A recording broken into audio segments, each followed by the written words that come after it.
Assalamualaikum warahmatullahi wabarakatuh. Dari 40 nama yang diusulkan menjadi pahlawan nasional pada tahun ini, hanya Bapak Presiden Soeharto yang dipersoalkan. Yang mempersoalkan juga orang-orang itu juga, yang tidak perlu saya sebut namanya, tapi jelas dari kelompok yang sama walaupun orangnya berbeda-beda. Alasannya adalah ketika Soeharto diberikan gelar pahlawan, mencederai aktivis 98. Saya termasuk aktivis 98. So, demo berjilid-jilid ikut menurunkan Soeharto. Dulu saya bangga karena terpengaruh salah satu tokoh yang disebut Bapak Reformasi, yang hari ini entah jadi apa perannya kepada bangsa. Saya menyesal dengan semesal-menyesalnya. Kenapa saya ikut-ikutan demo waktu itu? Masih ingat tuntutan menurunkan Soeharto karena KKN kan, korupsi, kolusi, nepotisme. Pada era Soeharto korupsi masih sembunyi-sembunyi, ada istilahnya di bawah meja. Pada zaman reformasi ini korupsi malah menggila di atas meja, terbuka, mulai dari atas sampai ke bawah. Zaman Soeharto masih terbatas. Kolusi, perkoncoan, pertemanan dalam berkuasa. Sekarang lebih dahsyat lagi, nepotisme. Zaman Soeharto kekeluargaan meraih kekuasaan masih terbatas. Zaman sekarang mulai dari kepala desa, bupati, wali kota, gubernur, bahkan sampai ke pemimpin nasional. Selesai bapaknya jadi bupati, anaknya jadi bupati, adiknya jadi bupati, istrinya jadi bupati, seolah-olah orang lain tak diberikan kesempatan.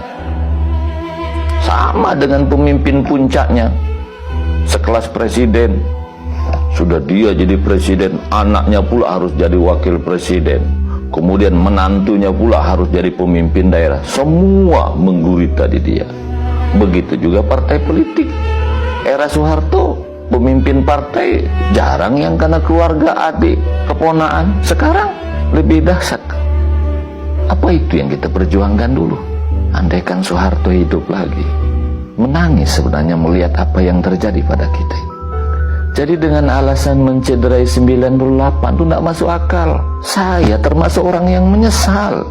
Ada lagi yang mengkritik Soeharto, itu katanya tangannya berlumuran darah, tangan besi. Apa bedanya dengan presiden sebelumnya, Bapak Presiden Soekarno? Ada yang mengkritik Soeharto membungkam lawan-lawan politiknya, diktator. Loh, apa bedanya Soekarno?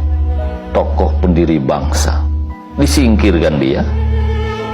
Tan Malaka, Sultan Syahrir, Buya Hamka, Muhammad Nasir dibungkam, disingkirkan, bahkan ada yang terbunuh.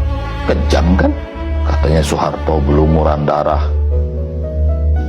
akibat ekses 65, nyawa tidak berdosa melayang.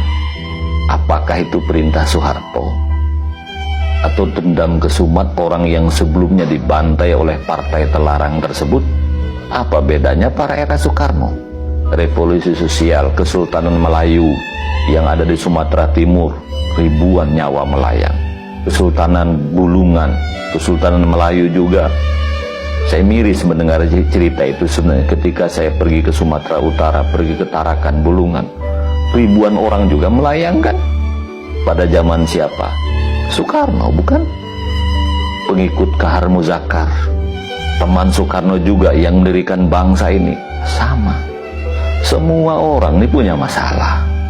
Tidak ada satupun orang yang sempurna.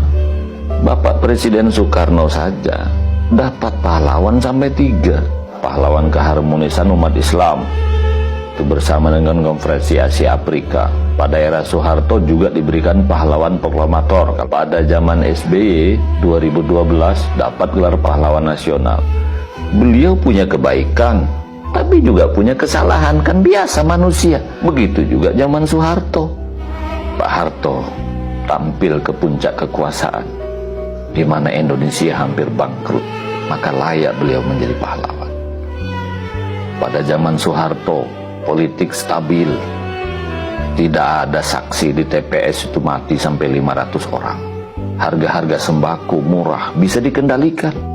Beliau membangun puskesmas pembantu sampai ke desa-desa, SD terpencil, SD kecil, SD impres sampai ke desa-desa, SMP, SMA, STM dibuka di mana-mana.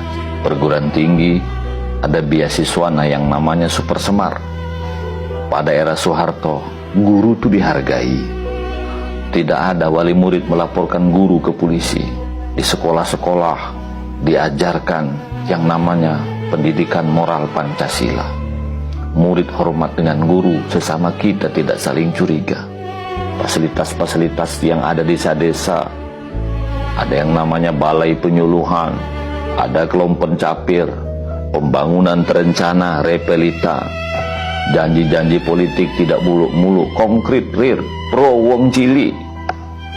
Lahan-lahan tidur di seluruh Indonesia dibuka, transmigrasi dan seterusnya. Kurang baik apa Soeharto? Pada era Soeharto, keamanan terjamin. Soeharto dalam hidupnya angkat senjata, bukan hanya banyak bicara, mempertaruhkan nyawa.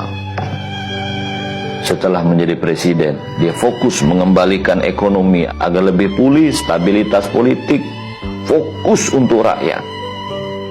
Setia pada rakyat, setia pada satu istri, tidak kawin terus. Swasembada pangan betul-betul berhasil. Setelah tercukupi kebutuhan dalam negeri, kita ekspor membantu negara orang lain, bukannya impor kayak sekarang ini. Tidak ada sejengkal tanah pun yang lepas dari genggaman republik ini. Tapi setelah Timur lepas, Sipadan Legitan lepas, bahkan BUMN pun terjual ke luar negeri kan.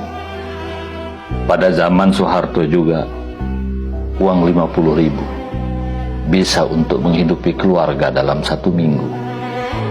Kalau saya berpendapat, siapapun presiden Indonesia ke depan layak mendapatkan pahlawan.